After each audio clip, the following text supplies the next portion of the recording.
மக்கள் அனைவருக்கும் வணக்கம். வீடியோக்குள்ளே போகிறதுக்கு முன்னாடி நீங்கள் நம்ம சேனலுக்கு புதிய பார்வையாளர்களாக இருந்தீங்கன்னா மறக்காம நம்ம சேனலை சப்ஸ்கிரைப் பண்ணிக்கோங்க.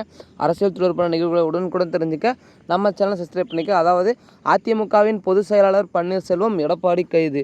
அதாவது திடீர் மாற்றம் தான் நிலவி இருக்கிறது. என்னவென்றால் அதுக்கு நம்ம வீடியோ ஸ்கிப் பண்ணாமல் பார்த்து தான் உங்களுக்கு புரியும். அதாவது நமது அதிமுகவிலிருந்து எடப்பாடி அவர்கள் நம்ம செங்கோட்டை அவர்கள் நீக்கிவிட்டார். அது உங்கள் அனைவருக்குமே தெரியும். ஏனென்றால் அவர் பார்த்திங்கன்னா திமுகவுடைய B2, அதாவது அவருடைய ஆதரவாக இருக்கிறார். அதாவது அதிமுக கட்சியில் இருந்து அவருக்கு ஆதரவாக இருந்த செங்கோட்டினை நாங்கள் நீக்கிவிட்டோம் என்று தெளிவாக குறிப்பிட்டுள்ளார் எடப்பாடி.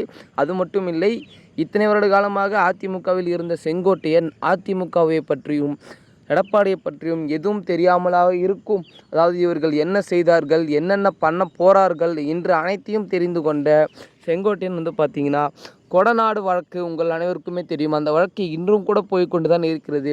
அந்த வழக்கில் முக்கிய உண்மைகளை கக்கிய செங்கோட்டையன் அதாவது இப்பொழுது அதிமுகவிலிருந்து விலகிட்டார்.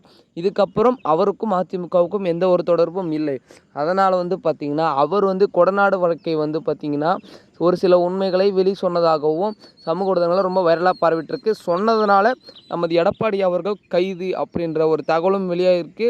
அதாவது பொறுத்திருந்து பார்க்கலாம். அந்த மாதிரி ஏதாவது நமது செங்கோட்டையன் சொன்னாங்கன்னா கண்டிப்பாக எடப்பாடி கைது செய்ய அதிக வாய்ப்பு உள்ளது. அப்படி கைது செய்து உள்ளே போகிவிட்டால் அடுத்த எலெக்ஷனுக்கு பார்த்திங்கன்னா அதிமுக மிகவும் பின்னடைவு தான் தள்ளும். அதற்காகவே நமது அதிமுகவின் பொதுச் செயலர் பன்னீர்செல்வமாக பொறுப்பேற்று கொள்ளப் போகிறார் அப்படின்ற தகவலும் வெளியாகிருக்கு. அதாவது இப்படி நடந்தால் கண்டிப்பாக நமது அதிமுகவின் பொதுச் செயலர் பன்னீர்செல்வம் தான். உங்களுக்கு யார் இருந்தால் அதிமுகவின் முதலமைச்சர் பதவிக்கு நன்றாக இருக்கும் என்றதை மறக்காம கீழே கமெண்ட் செக்ஷனில் கமெண்ட் பண்ணுங்கள்.